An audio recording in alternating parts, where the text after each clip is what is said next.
A week later, I arrived in Prague, a suburb of Warsaw on the right bank of the Vistula. I hoped to find my brother in Warsaw, and to do so I had to cross to the other side. To my dismay, it turned out that the Germans were heavily guarding all the bridges, combing through the streams of refugees travelling to Warsaw and taking away all men of draft age. And that meant a prisoner of war camp and being sent to Germany. That's the last thing I wanted. Before going to sea, I worked for some time in Warsaw, in a yacht club, whose boathouses were in Prague, on the bank of the Vistula. Without hesitation, I went there and found several whole boats, launched one of them, and after sailing 800 metres, I moored to the opposite shore. I could clearly see the Germans on the bridge checking the refugees, but no one paid the slightest attention to me. I jumped ashore, dragged the boat onto the sand. Antek had a flat with all the comforts of home in a new building on Filtrovaya Street. I had to walk across town. I walked through streets littered with the rubble of buildings, past houses destroyed in bombings and burned down. Right on the streets, in courtyards, squares and parks, I saw hastily dug graves. Women, old men and children were rummaging through the rubble, looking for something. A little over 6 weeks ago, when I left for the army, I left Warsaw a happy, blooming city. Now there were ruins everywhere, and German patrols walked the streets past fresh graves. We had to hurry. It was getting dark fast, and curfew was coming. When I reached the right street and turned the corner, I saw that just above the part of the house where Antek's flat was, the house had been badly damaged in the bombings. There were many graves in the courtyard. I entered the entrance and went up to the right floor. Outside the door of Antek's flat, I heard voices. One clearly belonged to Antek's wife, Jadza. I knocked on the door. Silence. Knocked again, and after a short pause asked, "Wern, who's there?" It's me. I shouted through the door. Silence again. "It's me, Stefan." There was a shriek from behind the door, and I heard a joyful voice. It's Stefan. He's back." But the door was still closed. "Let me in." I started banging on the door with my fist. Jadzia screamed, "It's Stefan," and ran to the other end of the flat. Then I heard heavy footsteps. Antek opened the door and squeezed me in a hug. "Thank God you're back and alive and well." "Yes, as you can see, I'm fine." "And how are you, Antek? How are all of us?" Worried, I asked. "They're all alive, and they haven't even got a scratch. What's more, we had a daughter, and during the bombing, when the upper floors were engulfed in flames, he led me into a room and showed me a little girl sleeping in a cot. She was born a few weeks premature," Jadzia explained, "and there was no doctor or midwife around." "What an adorable little girl," I said, looking at my niece. "But how on earth did you manage it?" "I simply had no choice," Jadzia replied. "She strove to be born when thousands were dying. Leaving the baby in the cot, we moved into the living room. Through the huge hole in the wall, we could see the whole street." "Hey, I was just starting to fill the hole with bricks when you came in," Antek said. "All the rooms that face the street were damaged in the bombing. The nights are getting colder and colder, and something has to be done." Looking at me closely, Jadzia laughed. "Where did you get those clothes? Did you decide to become a peasant? At first I didn't even recognize you." We exchanged stories about the war, and in the course of the conversation I learnt what happened to my brother and his wife after I left. During the offensive, the Germans bombed and shelled the city. When the Germans entered the city, there were new problems. There was no food, no proper housing. In broad daylight, the Gestapo grabbed people on the streets and carried out night arrests. Like many others, Antek and Jadzia did not stockpile food in case of war. There was literally nothing in their cupboards. So how did they and thousands of others manage to survive? First, they exchanged their clothes for a sack of peas from a peasant who came to Warsaw. They had watches and some jewellery, which they also exchanged for food. The most serious problem was the problem of feeding the baby. Jadzia could not feed the baby girl. Perhaps because of the horror she had endured, her milk had gone. That night I slept like a dead man and woke up only when Antek came into the room in the morning. When I opened my eyes, I saw that his hands were stained with blood. "God, what's wrong with you? Are you hurt?" I shouted, jumping out of bed. "Look what I brought. Meat, you hear, meat." He held a huge piece of meat in his hands, looking at me triumphantly. Where did you get it? Where did you get it? In the street, of course. I cut off a piece of horse meat. That's really lucky. We have almost nothing of value left to trade. You killed a horse? I asked incredulously. No, I didn't. A crowd of people. They saw a peasant on a horse-drawn cart, stopped him, and killed him, my brother explained excitedly. I mean killed the horse, not the peasant. They tore the horse to pieces, and I managed to cut a piece off, too. That should be enough for a few days. Slowly we got the flat in order. We filled the shell holes with bricks, using earth mixed with water instead of mortar. We used water sparingly. We had to walk very far to get it. Naturally, the bath was not used. The cooker was heated with scraps of wood, found in the ruins. Once Antic found a pile of coal in the basement of a bombed-out house. We took a sack of coal and carried it home. But when we came back, there was nothing left of the heap. People did not waste time. Like thousands of others, Antique and I rummaged through the ruins, sometimes finding a little sugar, salt or flour, and sometimes decomposed corpses. Food was worth its weight in gold. No one knew how long it would all last. We needed food to survive. Just as in our childhood years during the First World War, so now all our thoughts were focused on finding food. We went to sleep and woke up thinking about food. The second problem, no less serious, was how not to fall into the hands of the Germans during the frequent raids. They always appeared unexpectedly. Lorries full of soldiers would suddenly block the street, and anyone who happened to be nearby at that moment would be pushed into the lorries. Few people managed to hide in an alley when they noticed the raid, and then, running through the ruins, ran out into a neighbouring street. It was never known who was being hunted. Sometimes they took only Jews, then men under 40 or only old people. Sometimes, however, a rumour would fly around that they were going to a particular district, and then a raid could be avoided. But more often the cry of raid was heard together with the squealing of the brakes of German lorries blocking the street and the stomping of the boots of German soldiers running after the people caught by surprise. As the Germans drove away, people who had happily escaped arrest emerged from the shelters. They looked around fearfully, fearing that the Germans might return. Sometimes the Germans would do such things. We led an animal existence, constantly searching for food and hiding from our pursuers. After months of occupation, life gradually improved, but it was still a long way off. In the first week of November 1939, a month after the Wehrmacht attacked Poland, Warsaw was in chaos. The city was plagued by famine, and only the strong and healthy, the determined could survive. People were in shock from the sudden total defeat in the war and the German occupation. In the first days, there was not even a thought of any resistance. There was talk of some young men who had fled to Romania, Hungary, and other countries in the hope of reaching France, where they were going to organize a Polish army. In addition, there were rumours around Warsaw that the British fleet had almost completely destroyed the German navy. There was talk of massive bombing of Berlin, of a Franco-British landing in Germany. People like to take wishful thinking for reality, and we were no exception. We Poles hated the Germans, individually and collectively. And it was a mutual hatred. They believed in the military power of their state and in their racial superiority. We relied on centuries of experience and our own national pride. The unthinkable cruelty of the German soldiers and the humiliation to which the inhabitants of Warsaw were subjected drove some people to extremes. They burned with a thirst for revenge. When a dead body of a German soldier was found in a remote street, the Germans would shoot on the spot from 10 to 20 Poles who fell into their hands. Revenge came at too high a price. One of these massacres took place not far from where I had docked a few weeks before. I got on there with a homemade fishing rod in the hope of catching fish. There were many people on the shore who had come there for the same purpose. I took a comfortable spot as I arrived quite early. After catching a few rather large fish, I decided to go home, at which time I heard a desperate shout. Raid! Lorries appeared on the street and soldiers started to jump out of them. They lined up in a line, rifles in hand, and moved towards us, gradually narrowing the ring. We scattered.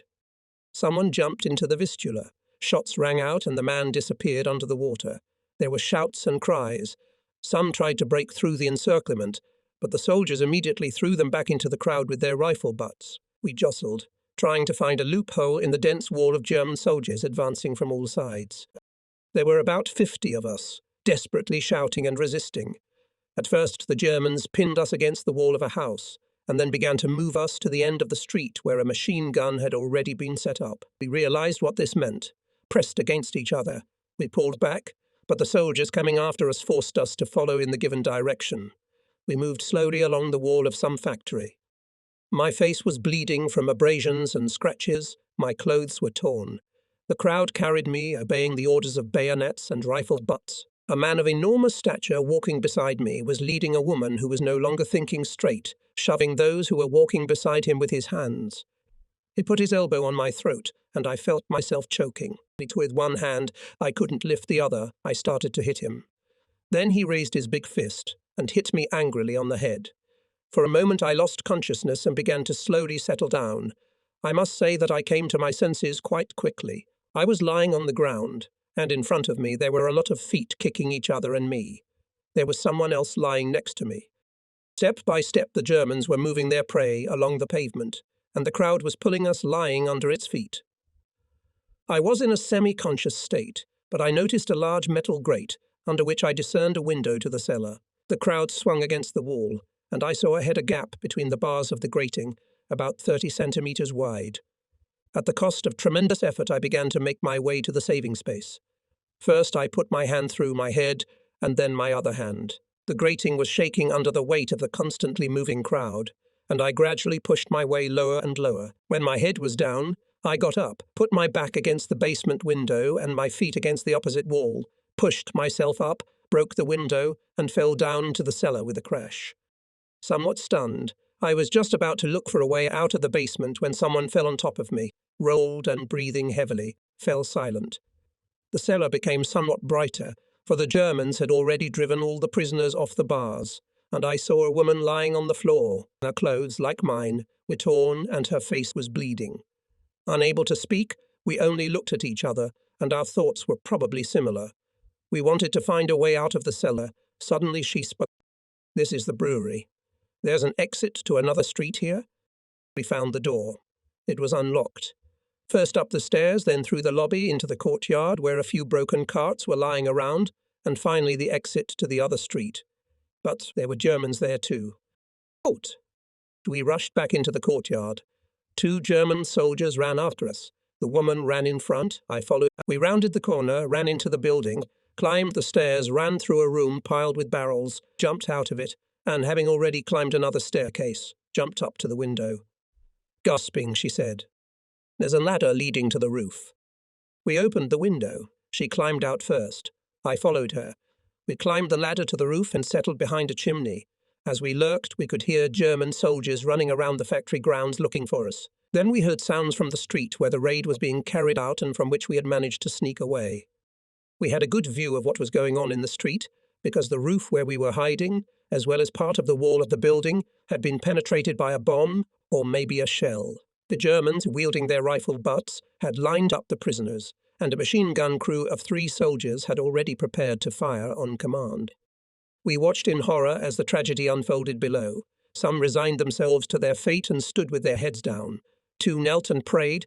A woman sobbed desperately, her face pressed into a man's chest. A child was crying and clinging to its mother, but she was pushing it away from her and urging it to do something, probably to try to escape. Suddenly one of the prisoners threw himself into the river, followed by the other. But as soon as they came to the surface, the soldiers immediately shot them dead. The German officer unfolded a piece of paper, and the words of the order came to us. As an act of retaliation for the murder of a German soldier, shoot. His further words were drowned in screams and cries. Keeping her eyes wide open on the street, the woman lying next to me on the roof was crying, praying, cursing. Suddenly she raised herself on her elbow and began to threaten the Germans with her fist. "May you burn alive in hell. You sneaky bastards. You—" "Shut up." I interrupted her. "Shut up now." "Murderers." She wouldn't stop. "Children are bitches. You'll pay for this." "Shut up." Now I had to shout at her. "Shut up. Do you want them to hear you?" Instead of shutting up, she attacked me with rage. "You think you're a man, don't you? A miserable coward? That's what you are? Why don't you do anything? You're hiding here." Shut up.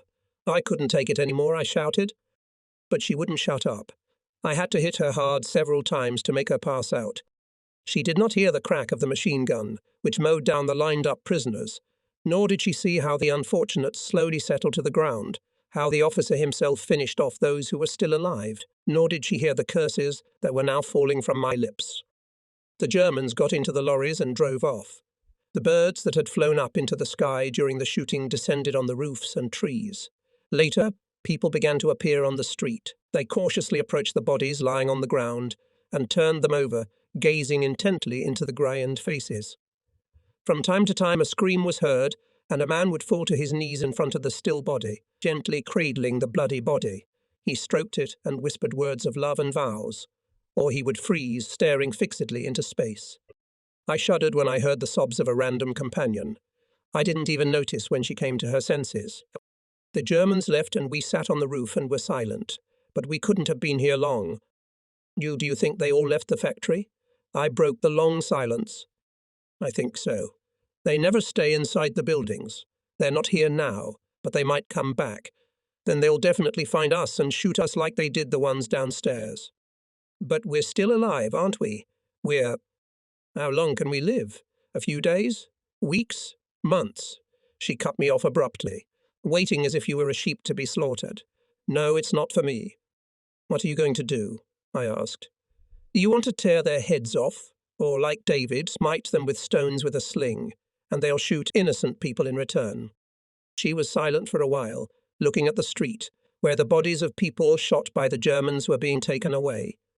Yes, she said thoughtfully, that's not the way. That's not the way.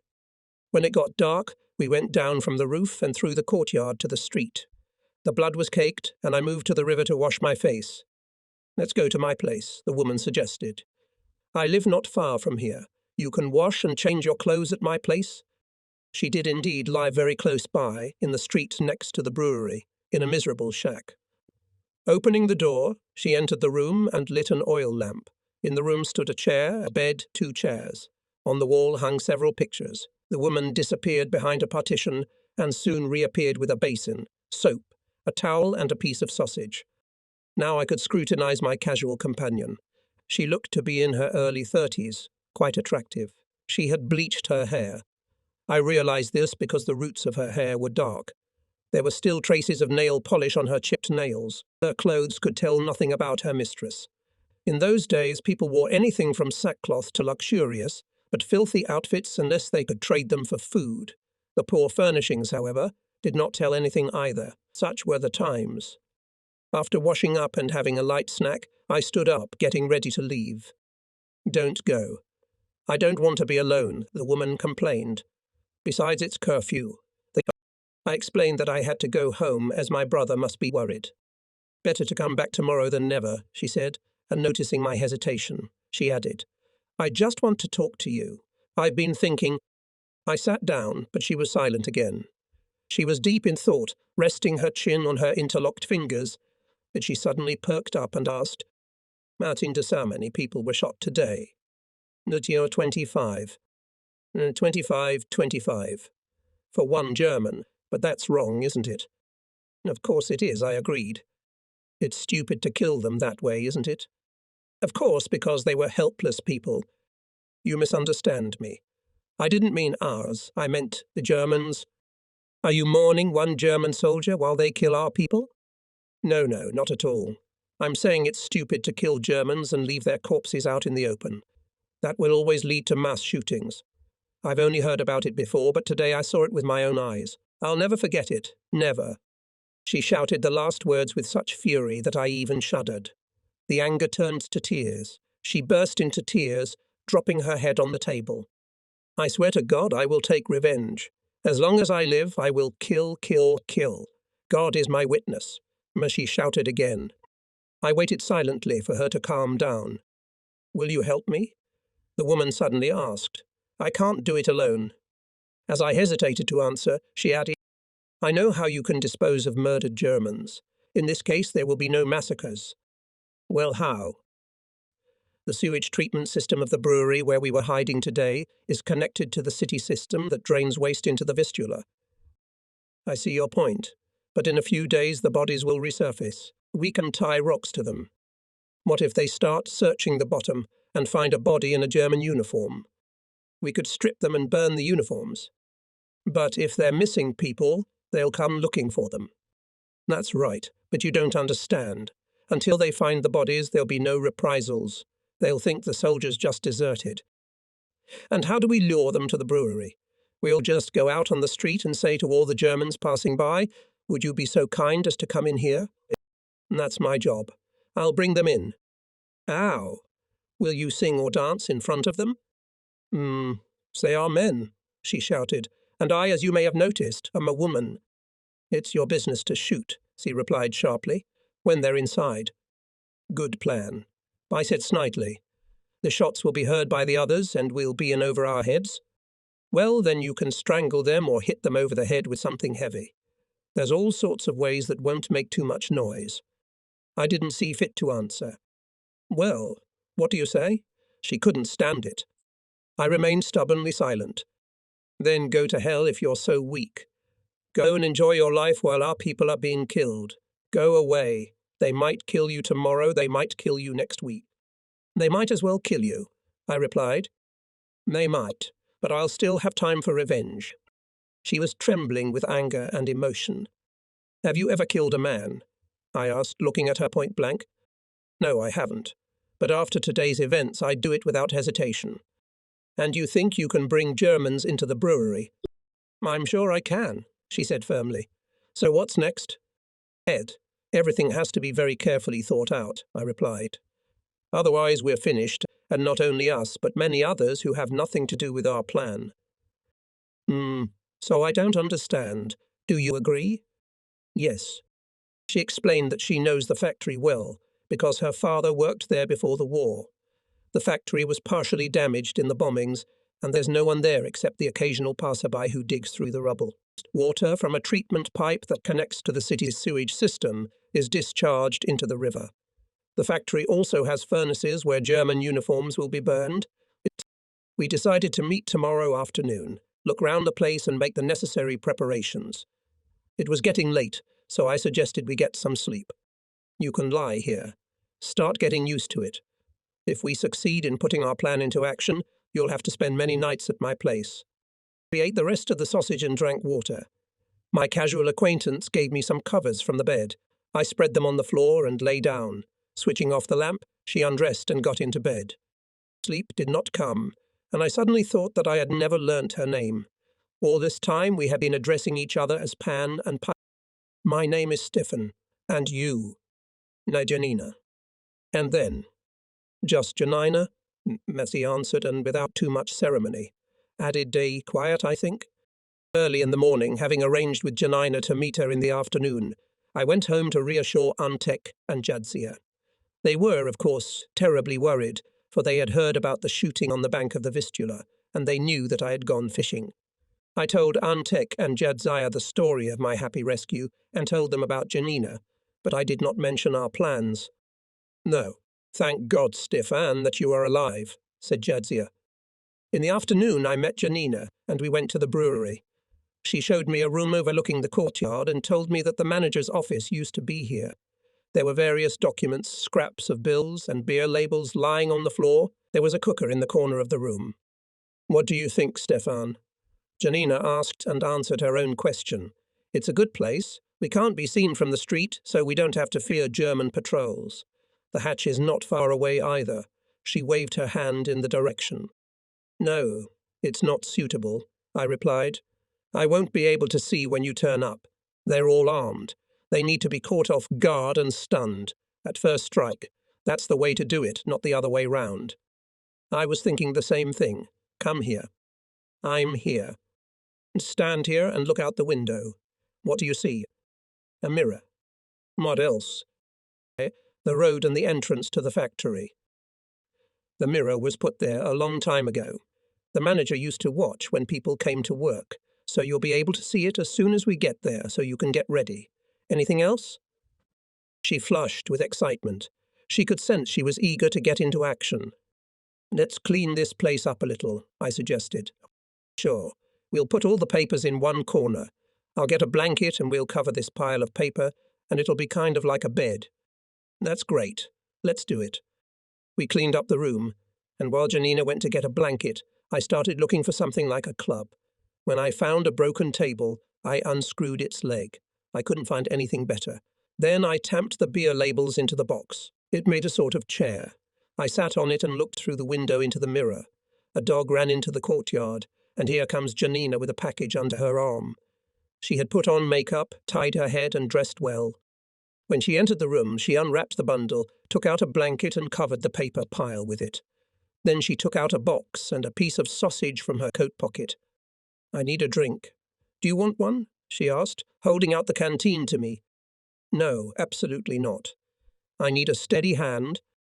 "I'll need a steady hand," she said, and took a decent sip. We cut the sausage in half and chewed hard. "Is that all you've got?"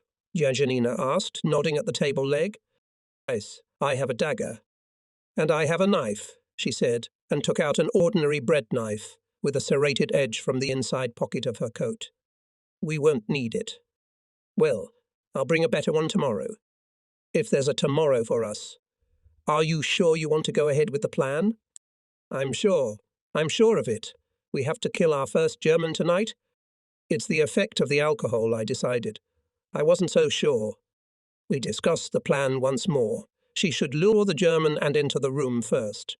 As soon as the German appears following Janina, I am to hit him on the head so that he passes out, and then stab him with a dagger. Then we undress him, tie a brick round his neck. There was a whole pile of bricks in the yard, and throw him down the chimney. The stream carries the corpse into the river and it sinks to the bottom. We hoped it would never resurface. Afterwards, we burn the uniform and run home to Janina. We agreed that if anything went wrong, we each had to work it out ourselves. Janina went on a mission.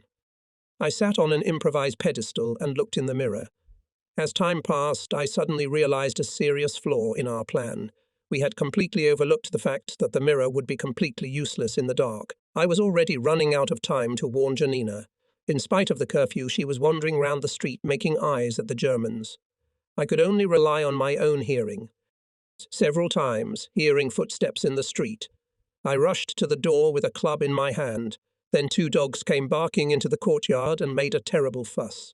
When they finally fled, a small figure skipped noiselessly across the yard, apparently barefoot, and into the other street. There was silence for a while, and then I heard a lorry drive slowly down the embankment. I was drenched with exertion. Sweat beaded my eyes and trickled down my back. Finally there were footsteps, and I heard Janina's voice speaking in broken German. "Na, das ist teuer, mein Hedi too." In the darkness I could make out 2 figures. I stood outside the door, holding the baton with both hands. Janina entered. The German lingered thoughtfully in the doorway and lit a torch. The beam swept round the room and stopped on the improvised bed. Bitting 3.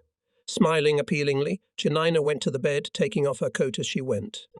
The German stepped into the room, and I struck him on the head with my baton.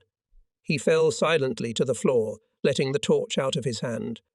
Janina quickly picked it up, and, pointing the beam into the German's face, shouted, "Merdin Semish, hurry up!" I began to strike with the dagger. 1, another, 3. The German soldier jerked a few times and fell silent. He was dead. "Now into the sewers," Janina commanded. "No, we have to undress him first. Come here and help me." He quickly pulled off his clothes, dragged him out into the courtyard, tied a brick to his arms, legs and neck and pushed him down the manhole. Back in the room, we stuffed all his clothes in the stove and set fire to them. Janina wanted to keep the watch and the ring, but I was adamantly against it. No, too dangerous. They could easily be recognized. Wasting no time, while the fire was destroying the evidence, we covered the traces of blood in the room and in the yard with sawdust. We cleaned everything up and sat on the bed waiting for the fire to go out. I was completely exhausted. Soaked with exertion, I seemed unable to utter a word right now. It bled all over the place. Janina broke the silence. So much blood, as if we'd slaughtered a pig. In the flickering firelight, I noticed a bottle sticking out of her coat pocket, took it out and took a big gulp. "Shall we keep the torch?" Janina asked. "It might come in handy." "Let's keep it, but let's get it out of here." The room smelled of burning cloth and blood. It was too late to go back to Antec, so I spent the night at Janina's again. Surprisingly, I slept quite well, even though twice during the night I was awakened by Janina's moaning. Apparently she was having nightmares. The next day Janina and I did not meet. I had to go to the village to get milk for my little niece, as Antek had gone to town in search of food for all of us. But the next day we killed another German, the next night another. So far we got away with it. The bodies rested at the bottom of the river. The unsuspecting Germans didn't raid. Driven by hatred and a thirst for revenge, we did not, however, celebrate our successes. We felt a sense of satisfaction, but killing did not give us pleasure. Yes, we killed, but how hard it was for us.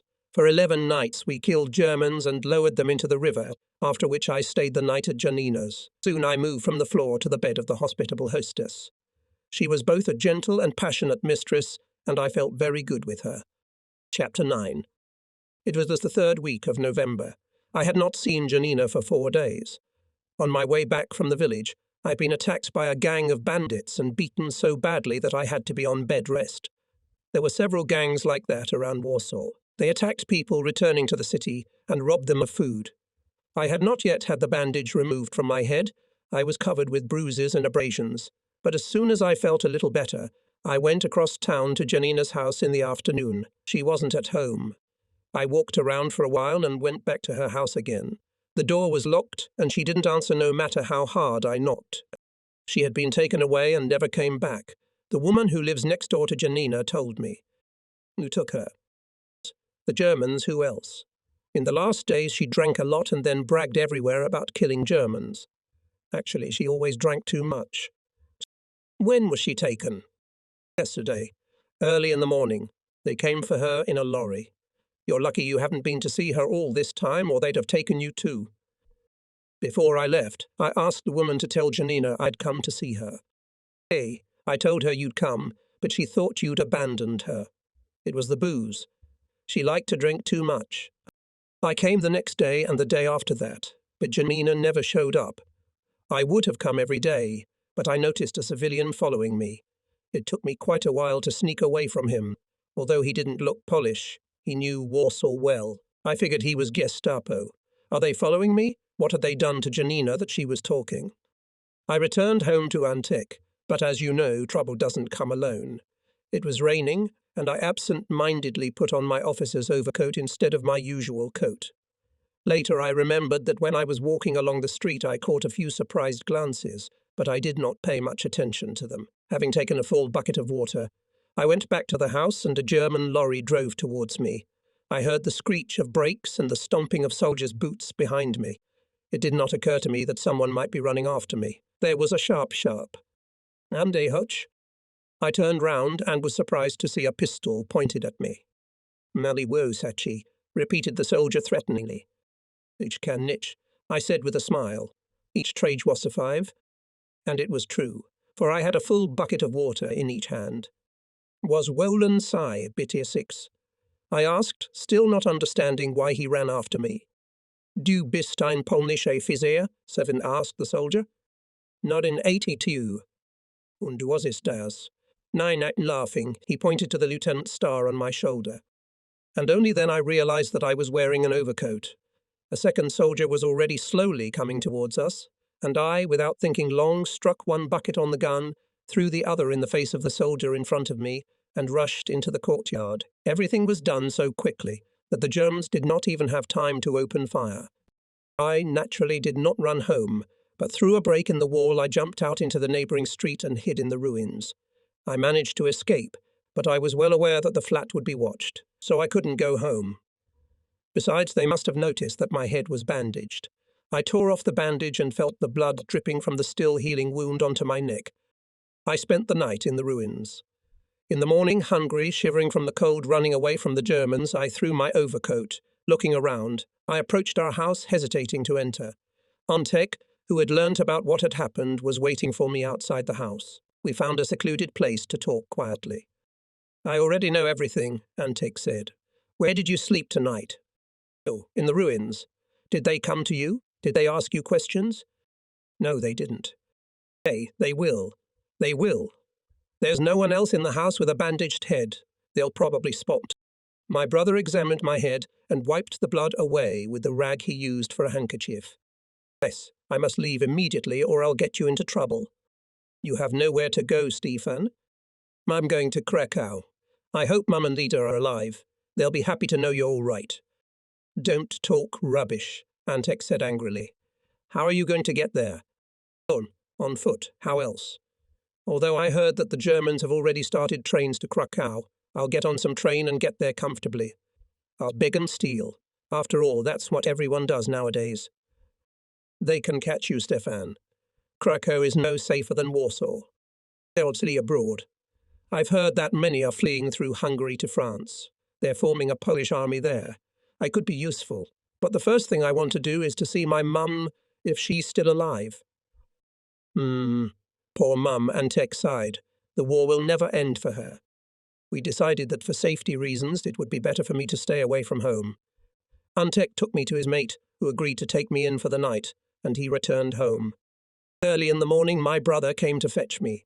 He brought some clothes, some sugar, a large loaf of bread and a piece of dried horse meat. Not only that, he gave me 2 gold rings and a pair of pearl cufflinks.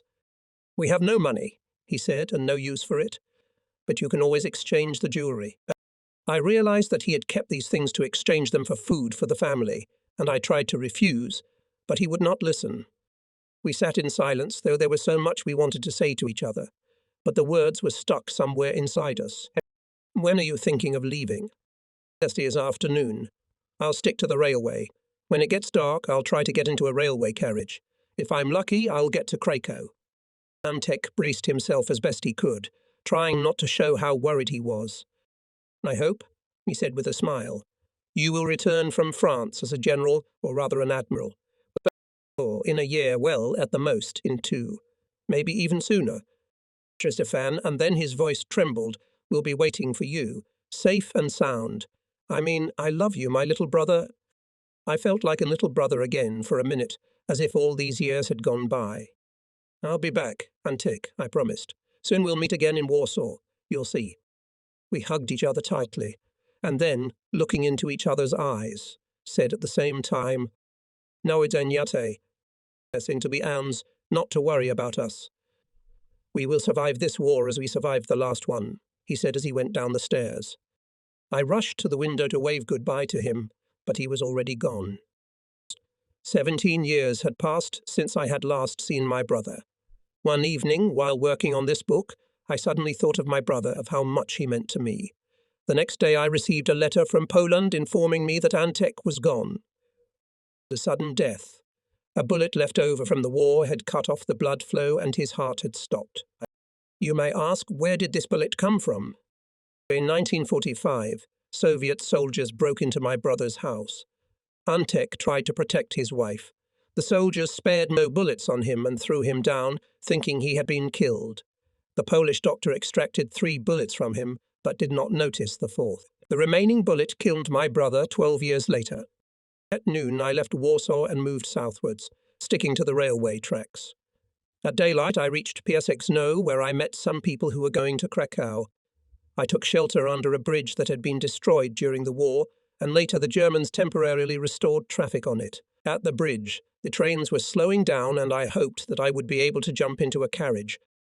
The Polish railway workers, whom the Germans were forcing to work, told us that there would be a goods train to Krakow at night. The trains were guarded, but we hoped for luck. Our hopes were justified. On the road I had a lot of free time. I remembered how in my childhood, in the company of village boys, I used to jump on the goods trains passing near our village. My mother was terribly frightened when she learnt about it. She was well aware that for peasant boys it was not just a game. As a rule, they chose coal-laden trains. Climbing into the carriage, they would throw out pieces of coal, and then, jumping off the train, they would collect them and carry them home. The next day around noon, the train was already travelling through the outskirts of Krakow. The guards saw me jumping out of the carriage, but I realized that they would not pursue me. However, as a precaution, I lay down in the ditch into which I had rolled when I jumped out of the carriage, and only got out when the train disappeared from sight. Just before the war, my sister had moved to the suburbs. Her husband had found a job as a labourer in Krakow. 20 minutes later, I was already approaching her house. The first one to see me was my sister's 9-year-old son, Jerry. Without even saying hello, the boy rushed home, and I heard his son's ringing voice. Uncle Stefan? Uncle Stephen is here. My sister was already running towards me. Her house had hardly been damaged during the war.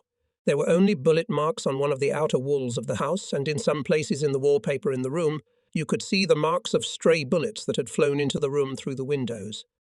What about Mum? Do you get any news from Gazelovka? I asked Lida when we finally loosened our embrace. Mum came to see me a week before the war started. So where is she? Where is she now? In a hospital in Krakow. She was hit by a German lorry. Both her legs are broken. Lida told me that in Krakow, the Germans have invented a new amusement. They pick a victim, chase her with a car, and then run her down. Mum was one of them. When can I see her? I will catch you immediately, Uncle, if you go to your grandmother's house, said Lida's son. They do raids every day. Yes, Stefan Jiria is right. In the last week they caught all the men of draft age in Krakow and sent them to Germany. You're lucky you managed to get through the city without any trouble. Hey, I wasn't in the city. I jumped off a goods train travelling from Warsaw through Krakow before reaching the city. That's when Franek, Lida's husband, came into the room. Did you raid the fields? I asked Franek when I saw a few potatoes in his hands. No, not at all. I brought them from the cellar. We have a cellar full of potatoes. It's all Lidina's foresight. Just before the war, she filled the cellar with potatoes. Women's intuition, she says. Yes, that's great. At least you'll have a potato supply. In Warsaw, I had to walk 20 miles a day to dig some potatoes in the field. We decided that Jiri would go to the hospital and warn my mother of my arrival. The sudden appearance of her favourite son might have shocked her. Jiri went to the hospital, and Lida started looking for suitable clothes for me. After washing and shaving, I put on the outfit Lida had prepared. It all fit me, and I went to look in the mirror. A village girl with a scarf on her head, laughing at the top of her lungs, looked at me from the mirror. I wore this dress at the last picnic before the war, said Lida. I've always liked national outfits and looking me over from all sides, she added. If our old coachman Felix were here, he'd probably pinch your soft spot, Stefan. I'm quite pleased with myself, sister, but I don't think the Germans will like it too much. I'll have to flee if they realize what a grave mistake they've made. Hey, there are a lot of masked men in town now. But most importantly, remember, you're a woman. Lida and I walked through the city without adventure.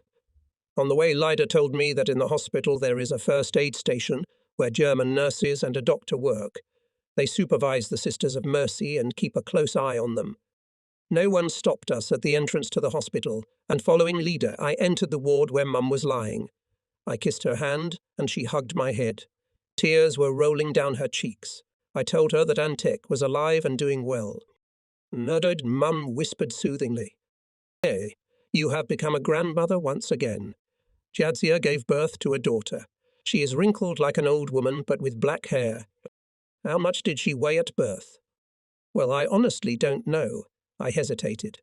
It hadn't occurred to me to ask Jadzia. Shame on you, Mum reproached me with a smile. And a woman, but then tears came to her eyes again, and she pressed my head to her breast. I was afraid that I would die without seeing my baby, said my mother, crying.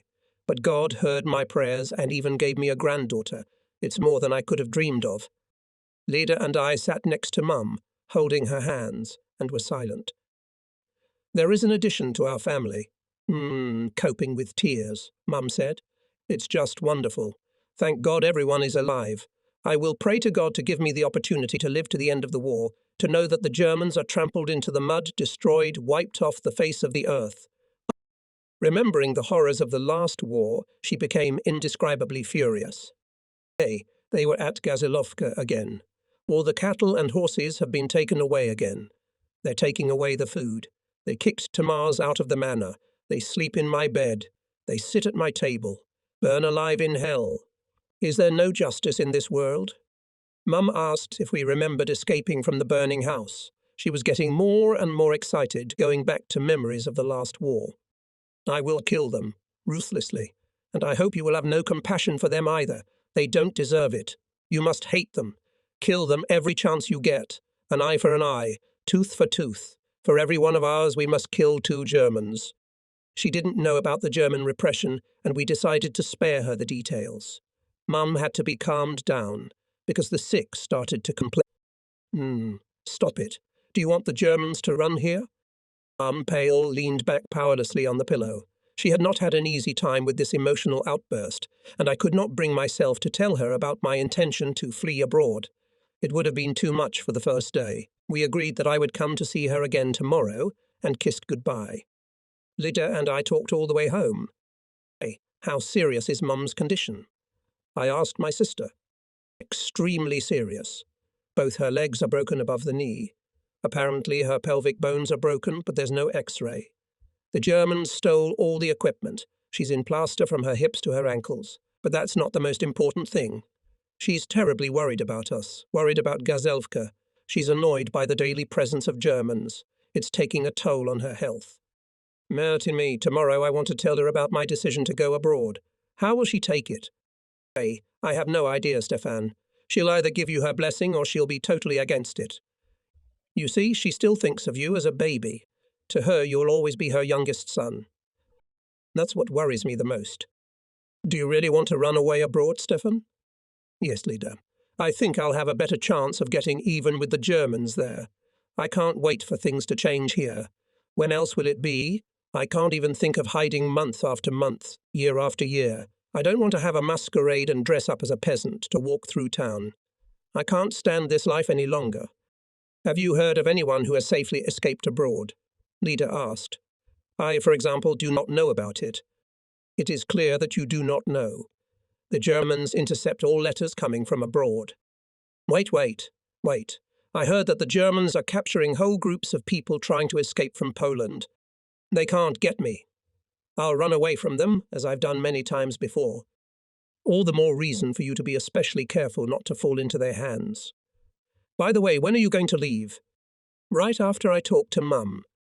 Are you going alone? Who do you think I'm going with? I don't know anyone here. Our neighbour's son wants to go abroad. He's about your age and he's very determined and healthy. I'd like to talk to him tonight. How would you like that? Stanislav was a year younger than me. He had already escaped from the Germans and was keen to go abroad. He had some detailed maps which we sat over all night. Stanislav was a keen mountaineer, knew the Tatra Mountains well, and suggested we go over the mountains to Czechoslovakia. I insisted on Hungary, believing that the Hungarians would treat us better than the Czechs. There were already thousands of Polish soldiers in Hungary who had escaped in whole regiments during the September fighting. From there we could move to France in an organized way. My arguments were more convincing, and at night we decided to flee to Hungary in 2 days. We should still have discussed all the details. When I arrived at the hospital the next day, I could not gather my courage to tell my mother about my decision. Several times I tried to turn the conversation in the right direction, but at the last moment I changed the subject. It was my mother. She was tensely looking into my eyes and listening attentively to my stories about life in Warsaw, about Antek and his family. I was afraid that the news that I would not be in Krakow tomorrow and that I would not see her for a long time would kill her. The agonizing doubt was probably reflected on my face. My mother asked me to lean closer and whispered softly, "Don't worry. I know everything already." "What do you know?" I asked in surprise. "Say that you want to escape from Poland. Jiri came today and told me everything." So, you're not going to talk me out of it?" "No, my boy, I don't mind." I started kissing her hands. I was so grateful to Mum for understanding. She put her arms round my head and kissed my forehead. "No," she continued, "I don't mind. God willing, I'll wait for you to come back." Her patriotic sentiments were again aroused, and she said forcefully, "Go and show the world that Poles can fight. We do not give up, and we will never give up. Go, my boy," she said fondly. "Maybe God will take pity on you and you will come back alive. You are the first in our family who will be abroad fighting for your country. Take care of yourself and come back to us." "I'll be back, Mum," I promised. "I'll definitely come back. And now you can go," she said, holding my hand, and added, "God bless you." I dashed across Krakow to Lida's house. 17 years have passed since then. For Mum, the war never ended. She lived to see the Germans leave Poland, but the Russians took their place. Her baby, having survived the war, was unable to return to her because, having fought for his homeland in the West, He was declared a reactionary by the communist puppet government, and imprisonment awaited him on his return. Mum, never fully recovered from her injuries, died. She was unable to meet her youngest son. The Gazelovka, in which she had invested so much effort and of which she was so proud, was turned into a collective farm under the communists. Chapter 10. At night Stasik, as I began to call Stanislav, and I finished all the preparations. So we finally decided on Hungary. We decided that in order to save our strength we should, if possible, cross the border on German goods trains. We had to make some adjustments to our plan. As there was no direct branch line from Krakow to Hungary, we would have to jump from train to reach our desired destination, and once again I remembered my comfortable journey from Warsaw to Krakow. It turned out that we would have to travel during the day, and our hands would have to be free. On the other hand, we would be crossing mountains, which meant that we needed skis. It was the end of November, and without skis we would not be able to cross the snow-covered mountain slopes, but how to jump on a moving train with skis. We decided to get to Sanok, a few hundred miles southeast of Krakow, and there exchange the gold rings my brother had given me for 2 pairs of skis.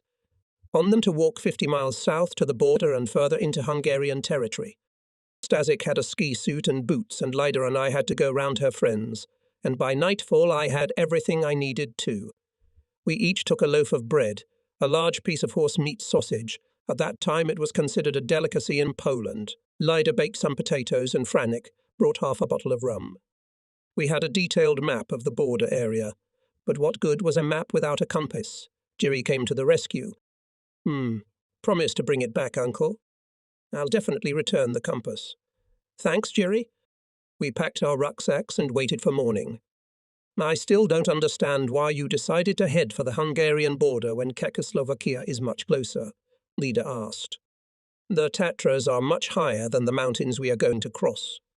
Besides, the Germans are in Czechoslovakia, and the Czechs would not hesitate to surrender us into their hands, added Stasik. But you're forgetting about the Ukrainians. Franek interrupted him. The villages around Sanok are full of Ukrainians. The Germans formed them into a kind of militia to catch Poles fleeing abroad. The Germans trick the Ukrainians into believing that Ukraine will become independent. There is a German-Soviet demarcation line near Sanok, Lida added. You should be very careful there too. We were well aware of the risks we were taking, but we were already gripped by pre-departure fever. We were eager to get on the road and did not want to pay attention to the difficulties. We were full of optimism, and I already saw myself in the ranks of the Polish army moving from Paris to Berlin. At night we hardly slept a wink. In the morning Lida prepared breakfast, but I could hardly eat. The reason was not that Lida had tears in her eyes when she set the table, nor that Jiri kept up with me asking, Uncle, when are you coming back? It was the first time since I had made the decision to flee abroad that I realized that the unknown lay ahead of me. I could not answer Jiri's question because I did not know my future. There was a knock on the door, and Stasek entered with his rucksack behind his back, fully prepared to leave. I got up from the table. Jiri and Franek helped me put on my rucksack. Lida looked at us, crumpling a handkerchief in her hand, not knowing what to talk about. We bombarded each other with empty questions, hiding our feelings behind them. Stashek tactfully stepped aside to let me say goodbye to my family. Don't cry, Lida, I said to my sister, trying to lighten the last moments of parting with a joke. You are so beautiful, but tears will make you look dull. Your face will swell up, your eyes will turn red. Don't cry. In a year, 2 years at the most, I'll be back. Okay, Stefan. A year from now, we'll be waiting for you. Even if the Germans kick us out of here, we'll go to Gazelovka, and after the war you'll go back there, said Lida, and smiling, added, just don't get mixed up with some woman abroad. I just won't have time for that, sis. Franek shook my hand firmly. Oh, don't put yourself in too much danger, Stefan, or you'll be in over your head, he said, giving me a friendly pat on the back. Now it was Jiri's turn. He rummaged in his pocket and took out a few lumps of sugar. This is for you, Uncle. The sugar had long since lost its natural white colour. It was covered with the dirt that always somehow accumulates in boys' pockets. I knew that sugar was rare, so I asked where my nephew had got it. A friend gave it to me, the child explained. Did you steal it? No. I exchanged my knife for sugar.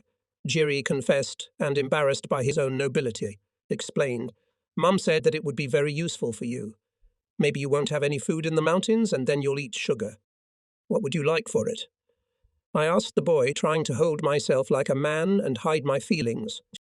Nothing, Uncle. I don't want anything, Nojiri answered seriously. Just come back soon.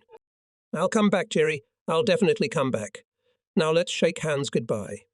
Stasik and his family stood silent as I approached them, and after saying goodbye, we set off at a brisk pace. We had only walked 100 paces when Jiri caught up with us. Uncle Stefan, you forgot something. Out of breath, he handed me the dagger I'd brought from Warsaw. You left it under your pillow. Thank you, Jiri. You're good. Goodbye, Uncle, whispered the boy, and I saw him wiping his tears with his hand. He was just a little boy and couldn't hold back his feelings. Jiri reached out his arms, wrapped his arms around my neck and kissed me. Goodbye, Uncle. Come back soon. After saying that, he turned and ran home. My cheeks were wet with tears, and I didn't realize whether they were mine or Jiri's. It took us almost the whole day to go around Krakow and reach the railway line leading east. As soon as it got dark, we managed to climb into a German freight train that was slowly pulling away from the station. Once on the platform, we saw that the train was carrying German field guns and vehicles. In the darkness, we didn't notice the guards, and we really hoped they didn't pay attention to us either. We crawled into the lorry and hid under a tarpaulin. In the lorry were empty wooden crates with lids. Let's hide in them, whispered Stasik. At first we tried to crawl into one crate together, but it was too cramped for the two of us, so we hid in the neighbouring crates. I put my rucksack under my head, got comfortable and closed the lid. The train rumbled at the joints, occasionally announcing its movement with steam engine horns. A few hours later I woke up to Stashek's banging and whispering. It was light. The train was standing. I pulled back the lid, stood up and saw that Stasik was also lying in the box, lifting the lids with one hand and resting the other on the edge of the box so that we could talk more comfortably. We resembled the characters from the painting The Day of the Last Judgment that hung in our church in Gazilovka. On it, the dead were lifting the lids and coming out of the coffins. At that memory, I laughed out loud. Stop it, Stefan. Stasik stopped me in a hoarse whisper. We are standing at the station.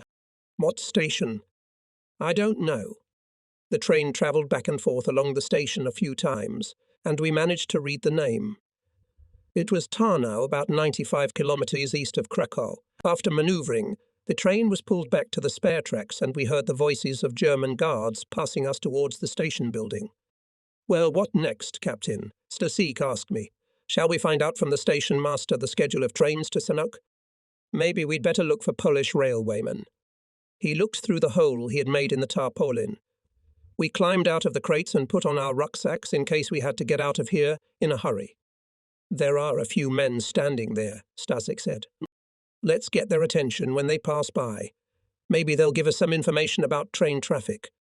As the railwayman approached the platform, Stasik quietly called out to him. The man obviously heard, but walked past. A few minutes later, however, he returned. What do you want?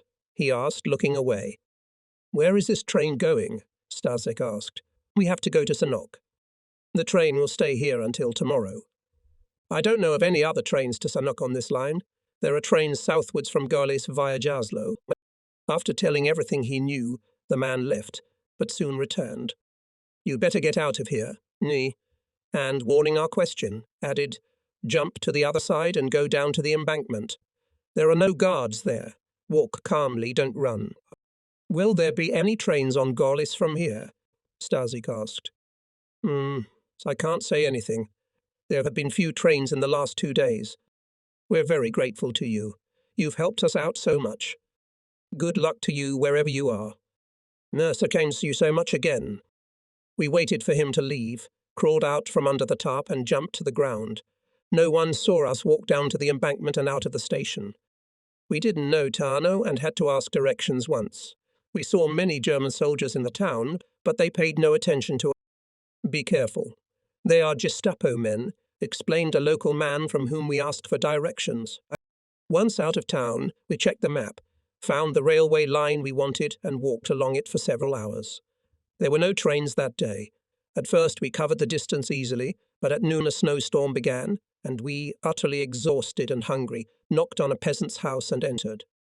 It was warm inside, and in the dim light of the lamp we recognized a man and a woman. Before we could open our mouths, the man asked sharp, "Who are you and what do you want?" "We are cold and very tired," I replied. "Can't we have a little rest at your place?" The woman was about to say something, but the man shouted at her. "Shut up," he said, turning to us. "There is no room in my house for heathens." "Understood, no room." "But we are not pagans," Stasek tried to object. "You behave like Gentiles," interrupted the master of the house. "When you are Gentiles or Jews." Then I realized that Stasek and I had forgotten peasant customs. I grabbed the indignant Stasek by the arm, took him outside, walked around the house with him, and knocked on the door again. "Come in," came a man's voice from within. Praise God." Taking off my ski cap, I said, "Ill forever and ever," replied the owners and invited us to sit down. "Share the food with us." "God will repay you for your kindness." I said the words that came to mind. The man, pleased with the lesson he had learnt, looked at us in silence. His wife was fiddling by the stove. I inhaled the aroma of boiling potatoes with pleasure. We had not eaten anything hot for 30 hours. "Are you sneaking abroad?" My host's question interrupted my thoughts of food. "Yes," I answered, not thinking it necessary to conceal anything. "You could not have come from far away, for each of you has only a pair of legs. The snow is deep in the mountains." "We didn't go through the mountains," Stasek replied. I understood that. Then how did you walk? And how do you intend to go on?" Stasek and I looked at each other and remained silent.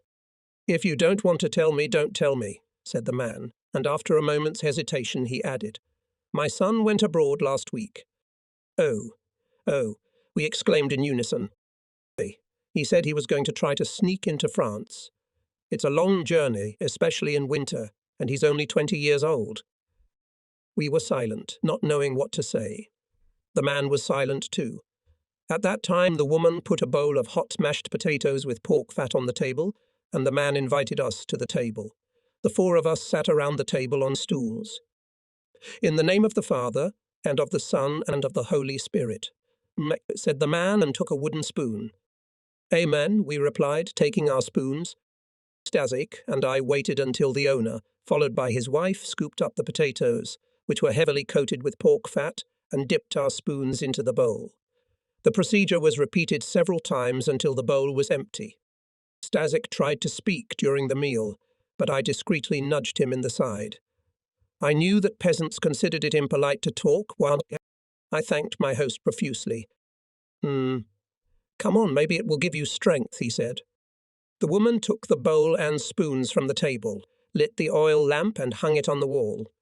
The business was finished, and she finally sat down and looked at Stasek and me carefully. "You are so young," she remarked. The woman wore several wide skirts, her head covered with a scarf. In the flickering light of the lamp, she looked as if she had stepped out of a painting by a famous Polish artist. "When are you going home?" she asked. "In a year, maybe 2, I answered.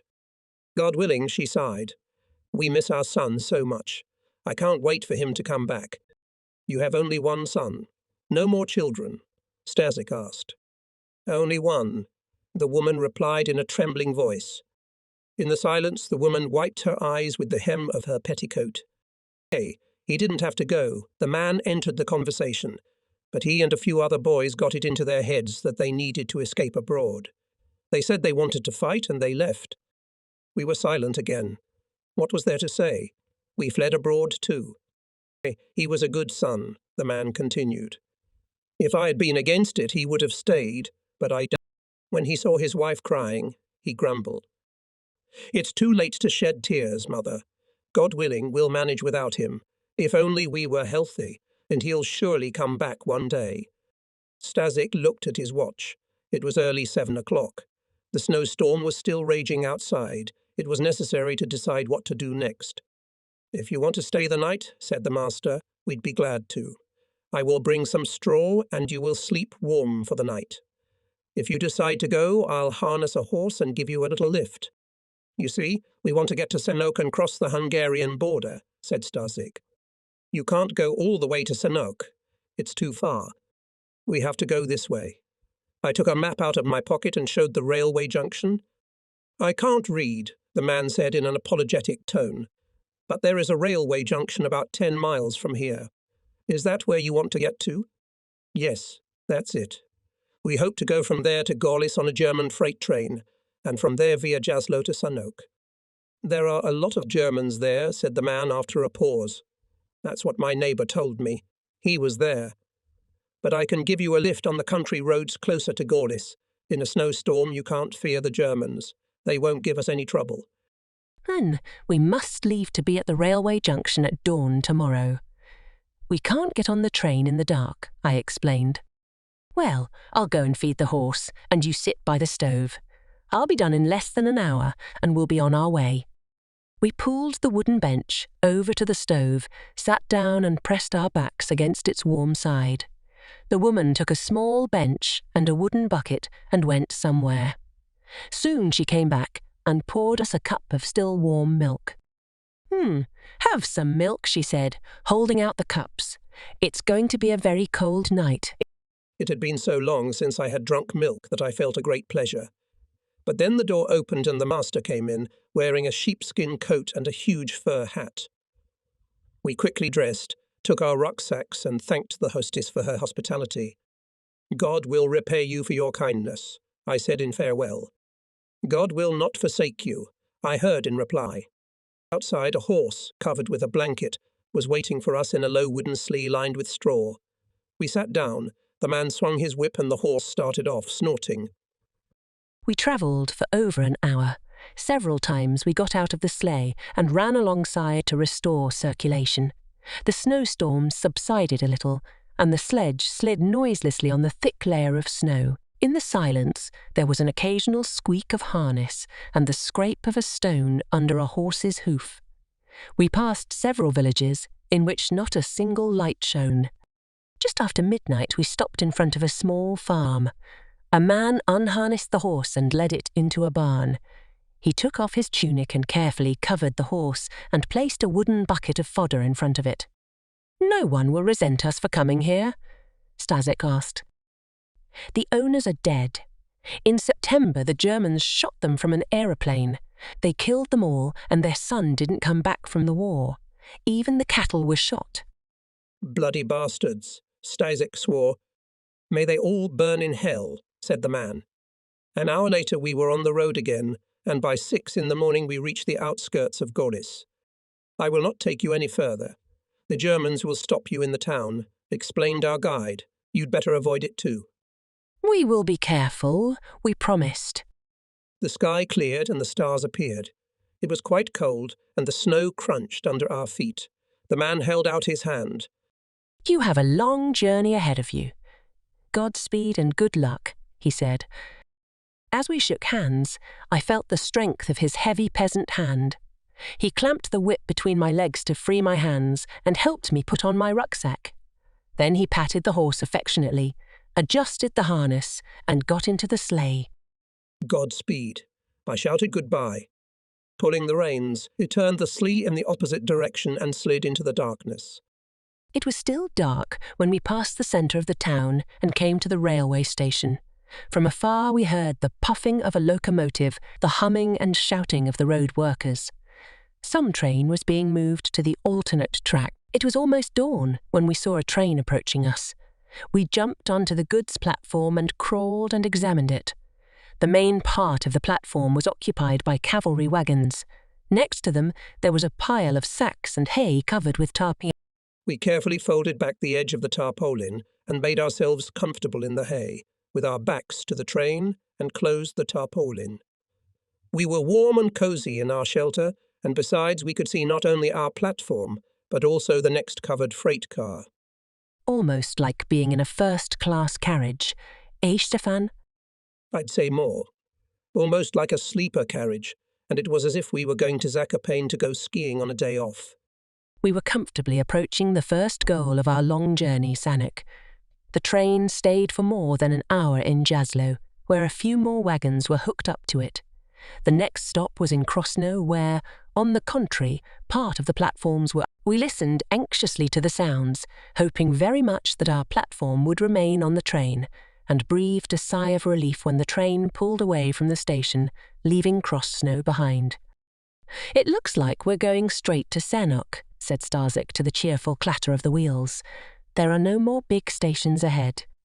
We stayed in the shelter for the rest of the day, and although it was warm and cosy, we wanted to stretch out. The guards were only in the first and last carriages and did not walk on the train, so during the movement we lifted the tarpaulin and, as from the window of the train, admired the winter scenery running past. "What a pity the Germans don't carry night pots on these platforms," said Stasik. "I could use one of them now." "I'm afraid you'll have to do without a pot," I laughed. "Come outside, or I'm afraid for the hay." Crouching low, so he wouldn't be seen by the guards, Stasik climbed onto the buffer and disappeared among the load. A few minutes later I saw him straighten to his full height to button his trousers. Then, obviously realizing that he had made a mistake, he sat down and crawled back. "Feel better?" I asked. I am, but it's too windy," he replied with a laugh, and glancing at his watch, added, "We must arrive in Sanok," he said without finishing the sentence. Without finishing the sentence, he grabbed me by the arm and pointed to the end of the train. There, on the roof of the carriage, a guard stood on all fours. We dived into the hay, and I watched the German through the gap left in the tarpaulin. "He probably saw you when you got up, Stasik. What's he doing now?" "Hey, sitting on the roof of the carriage across from ours. All right, he's got a gun." Oh my God, so he saw me. Maybe we should jump off the train. "Wait, don't rush. What if he changes his mind and doesn't come after us?" But I was wrong. The guard, holstering his pistol to free both hands, climbed down from the roof and crossed over the buffer to the neighbouring platform. He began to examine the wagons methodically, then lifted the tarpaulin and, holding the pistol in his right hand, rummaged under the tarpaulin with his left, judging from the sound. There was also hay under the tarpaulin on the neighbouring platform. He gradually approached us. I informed Stashek about all his actions. "Let's jump. Right now. Come on, Stefan. Oh, the train's going too fast. We'll never make it. They'll shoot from the last carriage. But at least we'll try. If we stay here, he'll shoot us like rats in a hole. Let's jump off, Stefan." Hush, I hissed. "He's very close." I felt Stasek trembling, and his trembling was transmitted to me. I saw that the German was coming closer and closer, and I realized that, having discovered our hiding place, he would immediately start firing. Nevertheless, I absolutely refused to jump from the train. In a hurry to jump from a train that was rushing at full speed meant, at least, broken limbs, and most likely we would have been shot by the guards from the last carriage. I was sure that this German had warned guards that he was going in search of hares. I still held out hope that he would stop searching and leave. But he didn't. Not only that, he sat down on the edge of the platform and dangled his legs. He sat quite close, a few feet away, putting his pistol in its holster. He rested his hands on the edge of the platform, jumped onto the buffer, and balancing himself, began to make his way carefully to our platform. He grasped the edge of the platform. A little more, and he was going to climb up. He was literally 2 steps away from me. Without a moment's thought, I threw back the tarpaulin and kicked him hard in the face. The German was thrown back, but he did not let go of the edge of the platform, frantically clinging to it with his fingers, and tried to pull himself up. His face, with broken nose and blood-stained lips, appeared again over the edge of the platform. I kicked him again with my foot, shod in a heavy ski boot, but he still did not unclench his fingers from the platform. I kicked him fiercely until he unclenched his fingers. As he fell, he tried to hold on to the buffer, but in a few moments he fell under the wheels of the speeding train with a terrible scream. "Did you see anyone else gasping?" I asked Stashek. I don't know. I wasn't looking round. We have to leave now. The guards from the last carriage might come to find out what's going on. Then we'll be in trouble." "But the train is going too fast," said Stasek. "You said yourself that they'd shoot us if we tried to jump off at full speed." Suddenly it hit me. Come on, get a move on. I've got an idea. We left our rucksacks on the platform and slipped down onto the buffer as inconspicuously as possible. The train was apparently travelling up an incline and the clutch was slack. After fiddling about for a few minutes, I unhooked the platforms. The distance between the platforms was increasing, and the tail end of the train, along with the last carriage containing the guards, was gradually slowing down. "Ready?" I asked Stashik. "I will not jump," he said. "Can't you see the speed?" We were trapped. The train, having lost some of its carriages, was clearly gaining speed. A few minutes passed like this, and suddenly we felt the brakes. The Germans noticed that they had lost some carriages. "Ready, ready," shouted Stasik. Of course, it is much easier and safer to jump from the last wagon. There is less chance of getting hit by the wheels. I jumped first and rolled in the snow. Stasik landed a few seconds later. We jumped up and ran into the woods. Behind us, we heard the squeal of brakes. The train was slowing down. After running a few hundred meters, we stopped to catch our breath. "Hey, they will easily spot us from the tracks and chase us," said Stasik. "We must go forward." "Well then, let's go." We knew we were near Sanok, but we didn't know where. But we didn't want to stop and look it up on the map. It was beginning to get dark, and that gave us a certain advantage. But the tracks in the snow, suddenly we came to a well-tempt road, which after a couple of miles led us to a small village. It was getting quite dark and the stars were sprinkling out in the sky. It was freezing. All we could think of now was to spend the night in the warmth. A light was on in one of the houses, and we knocked gently on the door. At first, no one reacted to our knock, but after a short pause, the door was opened by a girl. When we entered the house, we saw an elderly peasant woman and two girls, obviously her daughters. We wanted to introduce ourselves, but the lady of the house interrupted us. "Don't bother. We know everything. You're fleeing abroad. Others have been here before you." "You are lucky to have come to us," said one of the girls. "There are mostly Ukrainians in the village, and now they work for the Germans. They get paid for every Pole they catch." "No. True, they often kill the fugitives themselves," her sister added. "But why?" "The Germans promised them that Ukraine would be independent, and these fools believed. They fed us a hot dinner and explained how best to get to the Hungarian border. The way was difficult. We were in the foothills of the Carpathian Mountains. The border stretched along a mountain range gradually rising to the south. The easiest way was along the San River, but just in the valley lived Ukrainians who hunted those who liked to cross the border. The second way was much more difficult. We had to follow a compass over rough terrain through forests, at least 2 days of trudging through snow, climbing peaks, hiding from German and Russian patrols. The German-Soviet demarcation line ran along the valley of the San River. In addition, there was the danger of encountering wolves. In winter, packs of wolves would come down from the mountains and attack people and livestock. Having received comprehensive information, we were just about to leave when the girls brought us 2 pairs of skis. These are the skis of their brothers. They have not returned from the war. The snow is deep in the mountains and you will need the skis very much.